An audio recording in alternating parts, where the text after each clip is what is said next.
Bismillahirrahmanirrahim. Assalamualaikum warahmatullahi wabarakatuh. Alhamdulillah, la khala wa la quwata illa billah. Asyhadu an la ilaha illallah wa asyhadu anna Muhammadan abduhu wa rasuluh. Qala Allah Ta'ala bil Qur'anil Karim, a'udzu billahi minasy syaithanir rajim. Bismillahirrahmanirrahim. Wal 'asr innal insana lafi khusrin illa alladziina aamanu wa 'amilus solihati wa tawasaw bil haqq wa tawasaw bil sabr. Al-ayah. Alhamdulillah, pertama-tama kita panjatkan puji dan syukur kehadirat Allah Subhanahu wa taala atas nikmat yang telah Allah berikan. Nikmat iman, nikmat Islam, dan nikmat sehat.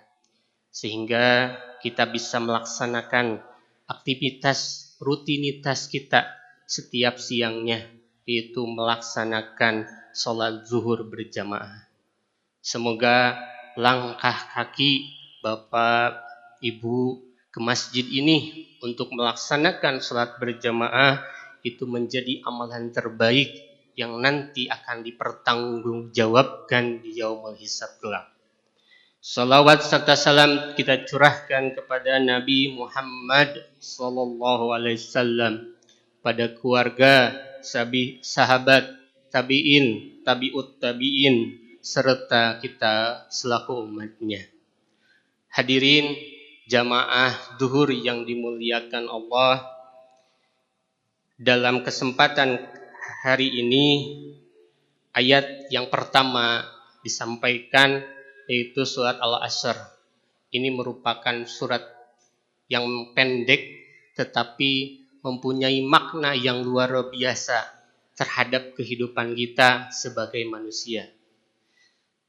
Dalam ayat pertama, wal 'asr, Allah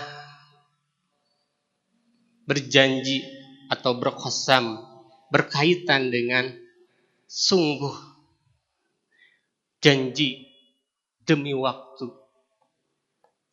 Innal insana lafi khusrin. Sesungguhnya manusia berada dalam kerugian. Bayangkan, Allah berjanji, berqasam bahwa manusia itu dalam kerugian. Berarti bukan hanya seorang muslim saja, tetapi ruang lingkup manusia dalam dunia ini. Allah memberi peringatan kepada seluruh manusia bahwa mereka itu dalam keadaan yang rugi. Yang kita ketahui kan rugi yang biasa kita jalani hari ini, rugi materi, rugi kebendaharaan, atau rugi waktu yang lainnya. Tetapi Allah sebutkan di dalam ayat ini bahwa manusia sungguh dalam kerugian. Ayat selanjutnya, orang yang rugi ini sebetulnya, manusia yang rugi ini tidak akan terbawa menjadi rugi kecuali apa? Illal ladzina amanu wa amilus solihati wa tawasaw bil haqq wa tawasaw bil sabr. Kecuali orang-orang yang beriman dan beramal soleh serta saling menasihati untuk kebenaran dan kesabaran. Jadi semua manusia dalam kerugian kecuali yang beriman dan beramal soleh. Ayat yang pertama ini adalah illal ladzina amanu, kecuali orang yang beriman. Berarti ruang lingkup keimanan itu menjadi salah satu syarat agar manusia tidak rugi. Yang beriman berarti kita meyakini bahwa kita meyakini Allah sebagai Tuhan kita, meyakini Al-Quran sebagai pedoman hidup kita yang berkaitan dengan ilmu tauhid. Maka ada satu kata bahwa orang muslim, orang yang beriman, dia mempunyai satu kebaikan atau satu syarat agar dia tidak termasuk orang yang rugi dalam waktunya. Nah, selanjutnya wa amilus solihah, dan beramal soleh. Maka konsekuensi dari keimanan itu pasti harus melakukan amal soleh. Sehingga dikatakan dalam ayat ini ataupun dalam Al-Quran, kata iman pasti dibarengi dengan kata amal. Ya ayyuhalladzina amanu kutiba alaikumus syiyam. Orang-orang yang beriman pasti akan dibarengi dengan amal. Dalam Al-Quran seperti itu, Pak.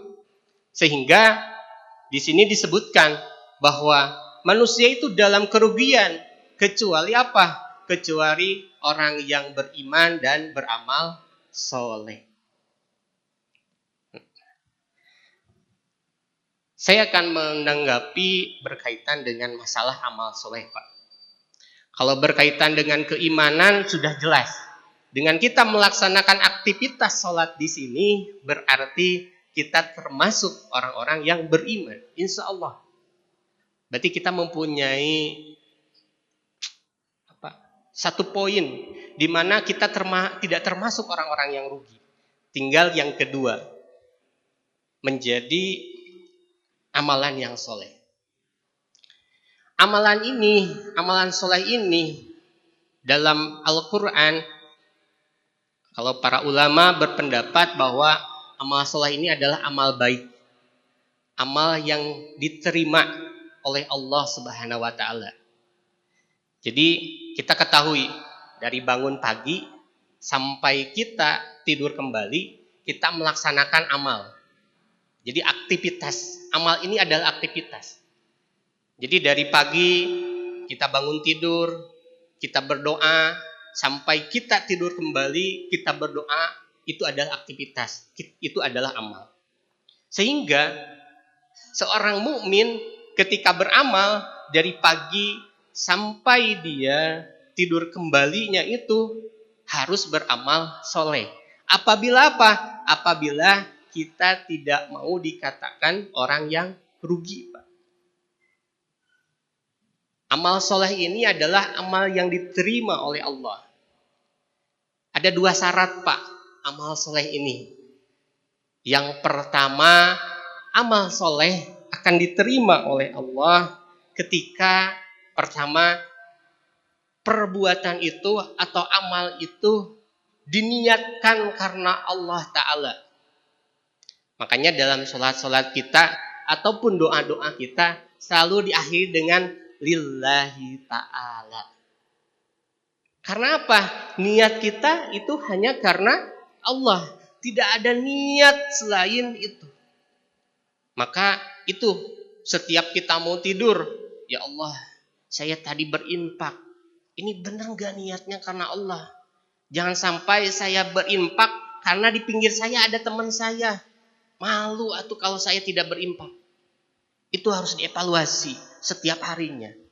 Sehingga niatan itu adalah betul-betul karena Allah. Ini disampaikan dalam pembukaan hadis Arba'in An-Nawawi. Innama a'malu biniyat wa innama likulli amri'in ma nawa. Faman kanat hijratuhu ilallahi wa rusulihi fa hijratu ilallahi wa rusulihi. Wa man kanat hijratuhu lidunya yusimakum awil mar'atu yumkihu fahijratu ila ma hajara ilaihi. Sesungguhnya amal itu tergantung pada niatnya. Sedangkan setiap orang akan mendapatkan sesuai dengan apa yang diniatkannya. Maka barang siapa yang hijrahnya kepada Allah dan Rasulnya, maka hijrahnya kepada Allah dan Rasulnya. Dan barang siapa hijrahnya kepada dunia yang ingin dia raih, wanita yang ingin dia raih, maka hijrahnya kepada apa yang dia hijrah sebelumnya. Ini diriwayatkan dalam Bukhari Muslim. Sehingga niat itu sangat penting, Pak. Bahwa ketika niat karena Allah, pasti ini akan diterima amalnya, menjadi amal soleh.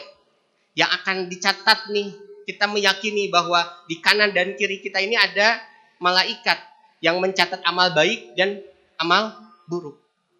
Sehingga amal baik ini akan diterima oleh Allah.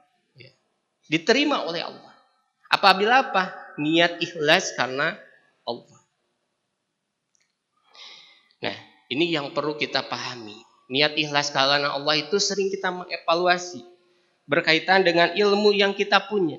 Berkaitan dengan apapun keimanan, ketakwaan, berkaitan dengan setiap hari aktivitas yang kita lakukan. Yang kedua, jadi bukan hanya niat ikhlas karena Allah saja. Yang kedua itu adalah sesuai dengan Al-Quran dan As-Sunnah. Ini disampaikan oleh para ulama, barang siapa yang mengerjakan suatu amalan yang tidak pernah diperintahkan, maka amalan itu tertolak. Ini hadis riwayat Muslim. Makanya dalam ilmu fikih, Pak, dalam ilmu fikih bahwa kalau kajian ilmu fikih bahwa aktivitas itu harus mengikuti hukum syara. Jadi terikat kepada hukum syara.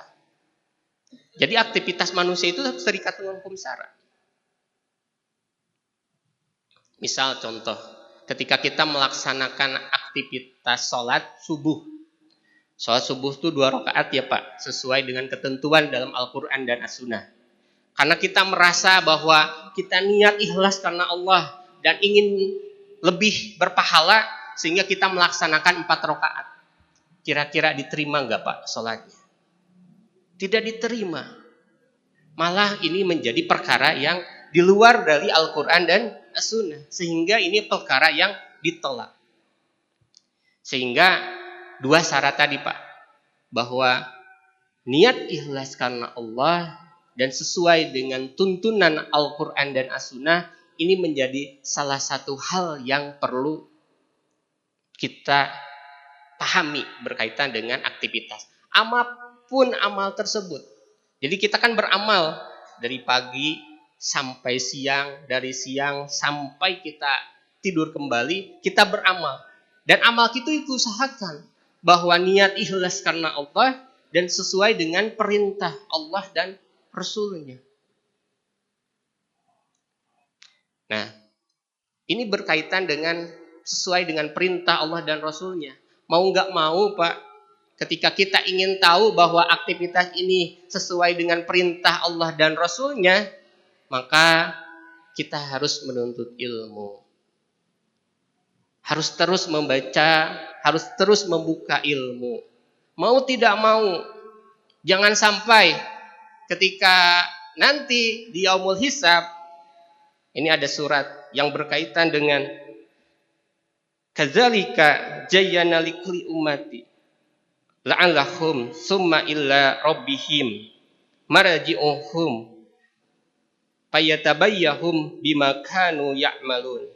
Demikianlah kami jadikan setiap umat menganggap baik pekerjaan mereka, kemudian kepada Tuhan mereka lah tempat mereka kembali, lalu Dia akan memberitahukan kepada mereka apa yang mereka kerjakan. Sampai ada satu riwayat Pak yang menyebutkan bahwa manusia itu nanti pengen kembali lagi ke dunia, pengen lagi kembali ke dunia, karena merasa bahwa termasuk orang-orang yang rugi. Jadi ibaratnya, maka sesuai dengan perintah Allah dan Rasulnya ini, anggap saja ini sebagai buku petunjuk bagi kita, buku petunjuk dalam kehidupan kita. Bayangkan Pak, saya contohkan, ketika kita membeli TV atau membeli kulkas, pasti ada buku petunjuknya. Kalau kita tidak menggunakan buku petunjuknya, kira-kira bakal gimana Pak?